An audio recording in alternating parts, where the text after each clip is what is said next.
Salam Katolisitas. Aku Stefani. Dan aku Senia.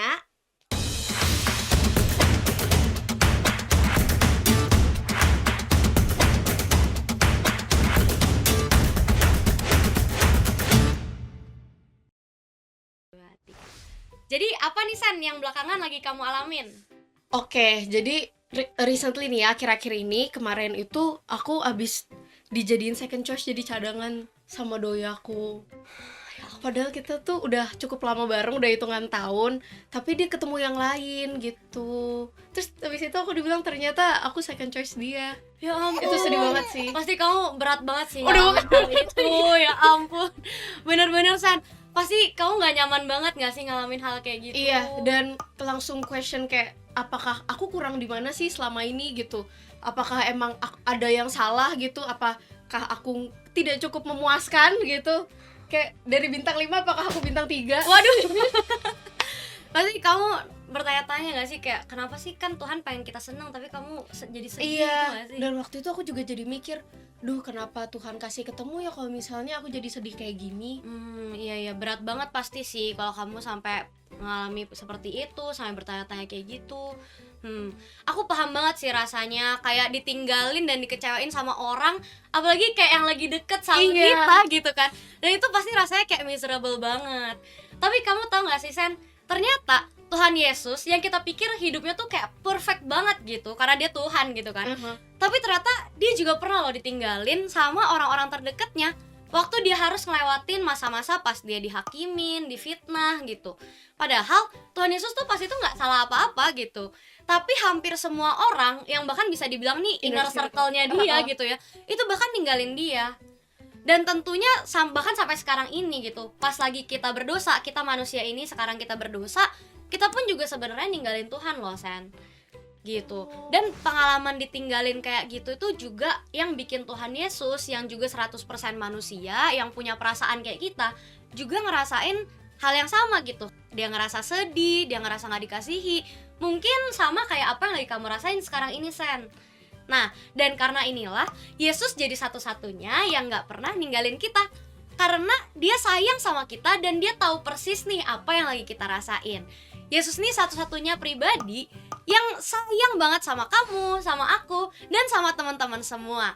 Buktinya apa? Ya buktinya dia mau ngasih nyawanya sendiri, mati buat kita, supaya kita bisa hidup kekal.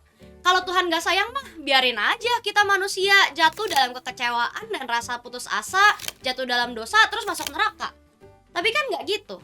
Allah mengutus putranya, Tuhan kita Yesus Kristus, buat menjadi manusia dan mengorbankan nyawanya buat kita, supaya bisa nebus dosa kita dan akhirnya kita bisa masuk surga dan happy buat selama-lamanya.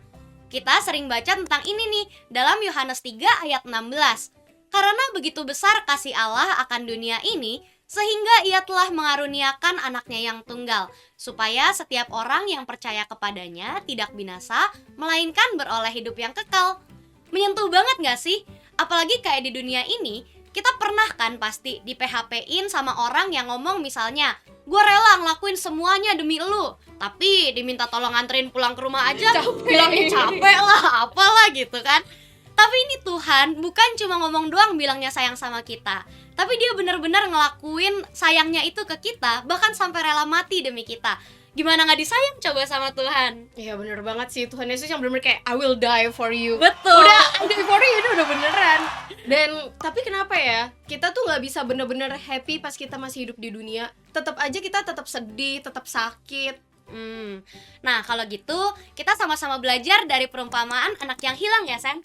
Kamu tahu nggak perumpamaan anak yang hilang? Tahu dong, itu kan yang ceritanya si anak bungsu itu minta warisan dari papanya, terus pergi ke luar negeri buat foya-foya dan ngehamburin harta warisannya. Iya betul banget cerita yang itu. Dari perumpamaan itu dan dari si anak bungsu, kita tahu nih kalau dunia itu cuma bersukacita sama kita waktu kita punya sesuatu.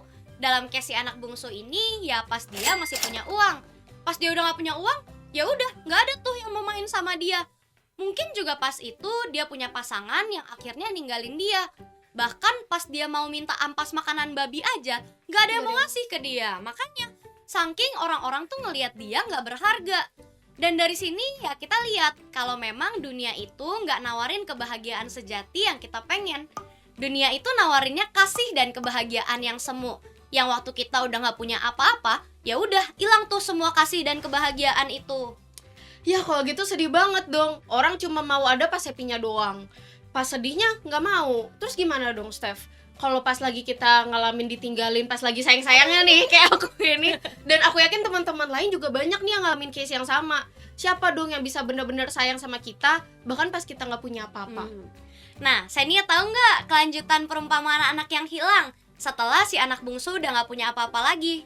Tahu dong, Steph. Soalnya abis itu si anak bungsu nyadar kalau bahkan hamba-hamba yang tinggal di rumah papanya itu hidupnya lebih baik, lebih bahagia daripada dia pas itu. Dan akhirnya dia balik ke rumah papanya, ya kan? Betul, betul banget Senia. Jadi, yang bisa benar-benar sayang sama kita adalah Allah yang nyiptain kita dan nerima kita apa adanya. Bahkan pas kita udah mengkhianati dia, pas kita udah ninggalin dia, dan bahkan pas kita udah gak punya apa-apa lagi, Allah masih tetap sayang sama kita. Kayak si anak bungsu yang sadar kalau dia itu kan anak dari papanya, dan bapaknya itu mau terima dia kembali pas si anak bungsu itu pulang. Jadi, kalau Senia dan teman-teman yang nonton ngerasa kalau di dunia ini udah gak ada yang sayang, gak ada yang mau terima, jangan sedih dan jangan khawatir, karena Allah selalu sayang sama kita apa adanya diri kita. Wah, kalau gitu happy banget ya, Steph. Tahu kita punya Allah yang tetap sayang banget sama kita, regardless kita tuh sebobrok apapun. Iya bener banget, asalkan jangan lupa kitanya juga mesti mau ngelihat kehadiran Allah di hidup kita. Sama kayak si anak bungsu yang sadar kalau dia punya bapak yang begitu baik sama dia dan mau kembali ke bapaknya. Wah, puji Tuhan deh. Senang banget bisa tahu ada yang mau tetap sayang sama kita, walaupun aku juga nggak punya apa-apa. Thank you ya, Steph, buat penguatannya. Semoga teman-teman yang nonton video ini juga kembali dikuatkan ya kalau misalnya lagi down atau lagi sedih. Dan kalau ada teman-teman lain yang ngalamin hal yang sama, boleh share video ini ya, supaya juga ngerasa dikuatin lagi. Sampai ketemu di video selanjutnya, teman-teman. Terima kasih dan Tuhan memberkati. Bye-bye.